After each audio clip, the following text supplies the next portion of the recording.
जय श्री राधे कृष्णा। एक कहानी आती है। द्वारिका की बात है। जब राधिका और गोपियों की बात चली तो श्री कृष्ण को रोमांच हो आता, आंसू बहने लगते, वाणी गदगद हो जाती, कुछ बोल सकते नहीं। ऐसी दशा देखकर पटरानियों ने, राजमहिषियों ने आश्चर्य प्रकट किया। मन में बड़ा संदेह प्रकट करने लगी। ऐसा क्या हो गया, ऐसी क्या त्रुटि हमसे और ऐसा क्या गुण उनमें? जब कोई गोपियों की बात चलती, उनका नाम आता, तब श्री कृष्ण के आंखों में आंसू आ जाते। राजराजेश्वर, सब प्रकार के सुखों से संपन्न, सभी प्रकार के आराम, क्या कमी है यहाँ? क्या नहीं है यहाँ जो वहाँ था? भगवान सार्वभौम समर्थ हैं, वे सब कुछ बन सकते हैं। मृत्यु भी वही बन के आते हैं ना। भगवान को रोग नहीं होता है, भगवान की मौत नहीं होती, पर मौत भी भगवान बनते हैं, रोग भी भगवान बनते। तो वे रोग बन गए और दुखने लगा पेट भगवान का। बोले, अरे पेट में दर्द हो रहा है, दवा लाओ दवा लाओ। वैद्य आ गए, उन्होंने दवा दी, पर अच्छे नहीं हुए भगवान। वैद्य बोले, महाराज, कभी पहले भी पेट में दर्द होता हो और कोई दवा आपने प्रयोग किया हो तो बताएं। भगवान बोले, हो दवा तो मैं जानता हूँ, पर उसका अनुपान नहीं मिलता। यदि हमारा कोई प्रेमी अपने चरण की धूल दे दे तो उसके धूल के साथ हम दवा ले लें। रुक्मणी जी पास बैठी थी, सत्यभामा भी बैठी थी। दोनों ने सोचा, चरण की धूल तो हमारे पास है ही, कोई बात नहीं, और प्रेमी भी हम हैं ही, पर शास्त्र कहता है, रोज सुनते हैं, जानते हैं, पति को स्वामी को चरण की धूल कैसे दे, पाप लगेगा, नरकों में रहना पड़ेगा। अब यह नरक जाने का सामान कैसे इकट्ठा करें भला? क्या करें, ये तो बुरी चीज है। सत्यभामा जी बोली, आप दे दीजिए ना। तो रुक्मणी जी बोली, दे तो देती बहन, पर डर लगता है, कहीं पाप लगा नरक हो गया तो। सारी रानियां, 16,000 रानियां सब नट गईं। पाप का भागी बनने के लिए कोई तैयार नहीं। अब वे नट गई तो कौन दूसरा द्वारकावासी दे, कौन विश्वासी दे? सब जगह से ना ही आ गई।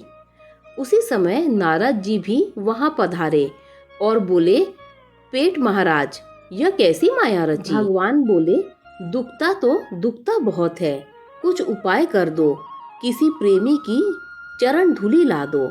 नारद जी ने सोचा, तुम धूल तो अपने अंदर ही है, पर हमसे बड़ी प्रेम का दर्जा रखने वाली तो रुक्मिणी जी हैं। जब इन्होंने नहीं दी तो हम कैसे दे? नहीं दी नारद जी ने भी। पुनः श्याम सुंदर बोले, नारद, जरा ब्रज में तो जाओ। नारद, जब सारे विश्व में नहीं मिली तो ब्रज में क्या मिलेगी? तुम जाओ तो सही। बीड़ा हाथ में गान करते हुए पहुंच गए ब्रिजधाम। महाराज कहाँ से पधारे? द्वारका से। अब तो सबके मन में उत्कंठा हो गई समाचार जानने की। क्यों, सरकार मजे में है? हमारे प्राणनाथ प्रसन्न है ना? कुछ हुआ तो नहीं? नारद जी चुप हो गए, जरा मुंह बना लिया। अब तो इनके प्राण निकलने लगे। अरे, समाचार पूछा राजी खुशी का और ये चुप हो गए। लगता है कुछ दाल में काला है। अनिष्ट की आशंका हो गई। बोली, महाराज जल्दी बताइए, मामला क्या है? नारद बोले, श्याम सुंदर का पेट दुखता है। दवा तो बहुत हुई पर कुछ लाभ ना हुआ। गोपियों ने पूछा, कोई उपाय? श्री श्याम सुंदर जी कहते हैं कि गोपियां हमारी बड़ी प्रेमिका। बोली, वे प्रेम मानते हैं हमको। नारद जी बोले, वे तो मानते हैं। तो वे बोली, ले जाइए धूल। सब गोपियों ने चरणों को आगे बढ़ा दिया। बोली, जितनी मर्जी हो ले जाओ, जितनी मर्जी हो बांध ले महाराज। नारद जी ने कहा, अरे पागल हो गई हो क्या? क्या कर रही हो तुम? शास्त्र की अवज्ञा कर रही हो, मानती नहीं, जानती नहीं। अरे किसको धूल दे रही हो? भगवान को? नरक में वास होगा। गोपियाँ बोली, हम भगवान तो जानती नहीं, वे तो हमारे प्राणनाथ हैं, और यदि उनके पेट का दर्द अच्छा हो तो हमें अनंत काल तक नरकों में रहना पड़े तो भी उससे बढ़कर क्या लाभ होगा हमारे लिए। नारद जी चकित हो गए। मन ही मन सोचने लगे, हम तो झूठे ही प्रेमी बने थे अब तक। बहुत बढ़िया उद्धव ने मांगा था, लता गुल्म तरु होकर चरणों की धूल, हमें तो प्रत्यक्ष मिल गई।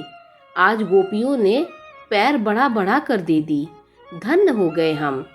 ये गोपियां तो पागल हैं, पर कभी कभी ये पगले भी काम कर देती हैं। देखा ना, अवगत करा दिया कि गोपियों के नाम से हमारे आंसू क्यों आते हैं। प्रेम राज्य में संकोच नहीं होता, संकोच वहाँ होता है जहाँ हम कुछ चाहते हैं। प्रेमी कुछ चाहता नहीं और उसके पास चाहने योग्य मन नहीं रहता। कबीरा खड़ा बाजार में लिए लुखाटी हाथ, जो घर फूके आपनो आवे हमारे हाथ। जय जय गोपी, जय जय श्यामा श्याम।